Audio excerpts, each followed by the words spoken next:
بسم اللہ الرحمن الرحیم، الصلاۃ والسلام علیک یا رسول اللہ، الصلاۃ والسلام علیک یا نبی اللہ وعلی آلک واصحابک سیدی یا رسول اللہ صلی اللہ تعالی علیہ وسلم۔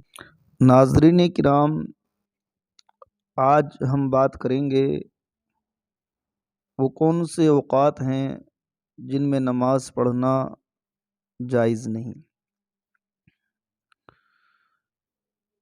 یہ سوال کیا جاتا ہے کہ دن و رات میں کتنے اوقات ایسے ہیں جن وقتوں میں نماز پڑھنا، تلاوت کرنا یا عبادت کرنا یہ جائز نہیں۔ تو آئیے ہم آج اس کے بارے میں آپ کو تفصیل سے بتلاتے ہیں۔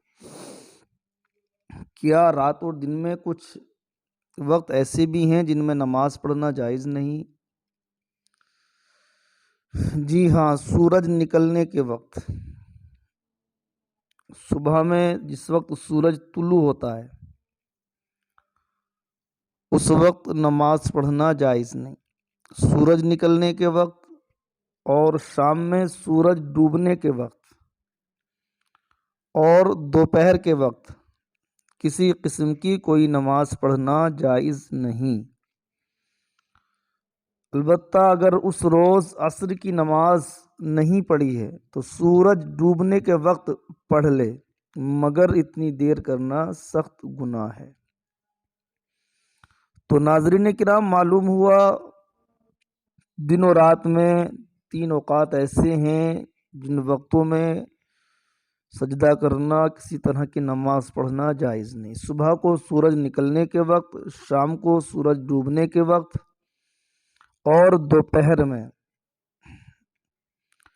جس کو نصف النہار کہا جاتا ہے اس وقت، ان 3 وقتوں میں نماز پڑھنا جائز نہیں۔ اب سوال یہ پیدا ہوتا ہے کہ سورج نکلنے کے وقت کتنی دیر تک ہم نماز نہیں پڑھ سکتے؟ تو سورج کا کنارہ ظاہر ہو اس وقت سے لے کر تقریباً 20 منٹ تک نماز پڑھنا جائز نہیں۔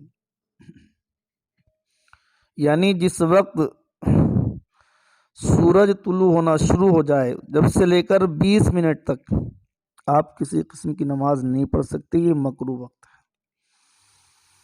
اور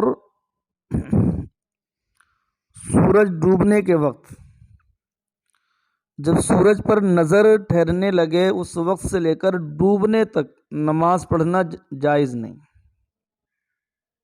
اور یہ وقت بھی تقریباً 20 منٹ ہے۔ یعنی شام کو بھی آپ اس طرح حساب لگا لیجئے کہ اگر غروب آفتاب 5:50 پر ہے تو آپ 20 منٹ پہلے تک نماز نہ پڑھیں۔ یعنی صبح کا وقت بھی 20 منٹ ہے اور شام کا وقت بھی 20 منٹ ہے، تقریباً 20 منٹ سے پہلے ہم نماز ادا کر لیں۔ ہاں، اگر شام میں عصر کی نماز آپ کی اس دن کی ادا نہیں کی آپ نے اور آپ کو تاخیر ہو گئی کسی سبب، کسی وجہ سے، تو فقہائے کرام فرماتے ہیں کہ آپ نماز ادا کر لیں۔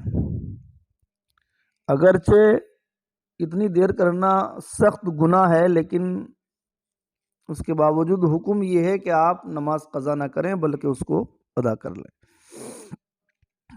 دوپہر کے وقت کب سے کب تک نماز پڑھنا جائز نہیں؟ تو ٹھیک دوپہر کے وقت تقریباً 40-50 منٹ تک نماز پڑھنا جائز نہیں۔ یعنی دوپہر میں جو یہ مکروہ وقت رہتا ہے وہ تقریباً 40 سے 50 منٹ تک رہتا ہے۔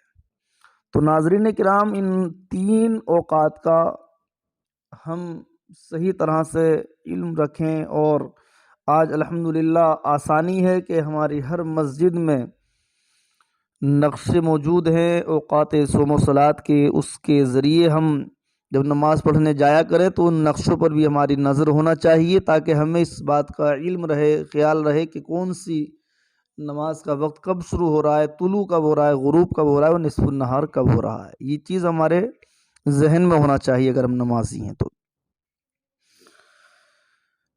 اب سوال یہ ہوتا ہے کہ مکروہ وقت میں نماز جنازہ پڑھنا کیسا ہے؟ یعنی ان 3 اوقات میں نماز جنازہ کا کیا حکم ہے؟ تو فقہائے کرام نے فرمایا اگر مکروہ وقت میں جنازہ لایا گیا تو اسی وقت پڑھیں، کوئی کراہت نہیں۔ یعنی جنازہ تیار ہوا، آپ گھر سے لے کر جہاں نماز پڑھنا ہے وہاں پہنچ گئے، اور اب آپ نے دیکھا کہ وہ مکروہ وقت ہے، تو اب جنازے میں تاخیر نہیں کی جائے گی، بلکہ اسی وقت حکم یہ ہے کہ آپ نماز ادا کریں، کوئی اس میں تاخیر کرنا ہی جائز نہیں، اور کسی طرح کی اس میں کراہت بھی نہیں ہے۔ کراہت اس صورت میں ہے کہ پہلے سے جنازہ تیار ہے، موجود ہے، یعنی آپ جنازہ لا کے آپ نے رکھ دیا اور تاخیر کی، اب کسی کا انتظار ہونے لگا کہ فلاں صاحب آ رہے ہیں، فلاں صاحب آ رہے ہیں، آپ نے اس میں تاخیر کی اور یہاں تک کہ وقت کراہت آ گیا، تو اس صورت میں جو ہے وہ کراہت ہے۔ اور اب ایک سوال یہ ہوتا ہے کہ مکروہ وقتوں میں قرآن شریف پڑھنا کیسا ہے، یا ذکر و اذکار، تسبیحات، اوراد و وظائف؟ تو حکم یہ ہے کہ ان مکروہ وقتوں میں قرآن کریم نہ پڑھیں تو بہتر ہے، اور اگر پڑھ لیں تو کوئی حرج نہیں، یعنی جو ذکر و اذکار ہے یا تلاوت قرآن کریم ہے، اس کے بارے میں فقہاء کرام نے یہ فرمایا کہ ان وقتوں میں نہ پڑھیں تو بہتر ہے، اور اگر آپ پڑھ بھی لیں تو کوئی حرج نہیں۔ مثال کے طور پر آپ نماز فجر کے بعد قرآن کریم کی تلاوت کے لیے بیٹھ گئے، اب اگر آپ نے مکروہ وقت میں پڑھنا بند کر دیا، آپ نے سوچا کہ ابھی مکروہ وقت ہے، لاؤ کچھ اور کام کر لیتے ہیں، تو ہو سکتا ہے کہ پھر دوبارہ آپ کو مہلت نہ ملے یا پھر وقت نہ ملے، تو ایسا بھی عام طور سے ہوتا ہے کہ لوگ نماز فجر کے بعد تلاوت کرتے ہیں، ذکر و اذکار اور اوراد و وظائف پڑھتے ہیں، تو فقہاء کرام فرماتے ہیں کہ آپ اگر کر رہے ہیں تو اس میں کوئی حرج نہیں ہے، آپ کر سکتے ہیں۔ تو ناظرین کرام، آج ہم نے یہ 3 باتیں آپ کو بتلائیں کہ 24 گھنٹے میں کون کون سے وقت مکروہ ہیں۔ آپ سے گزارش ہے کہ آپ ان کا خاص خیال رکھیں، اور ان مسائل کو آپ خود بھی یاد کریں، اور اپنے جو دوست و احباب ہیں ان تک بھی شیئر کریں، اور ہمارا یوٹیوب چینل اگر آپ نے ابھی تک سبسکرائب نہیں کیا ہے تو مہربانی کر کے آپ اس کو سبسکرائب کریں، تاکہ ہر آنے والی نئی ویڈیو آسانی کے ساتھ آپ تک پہنچتی رہے۔ السلام علیکم۔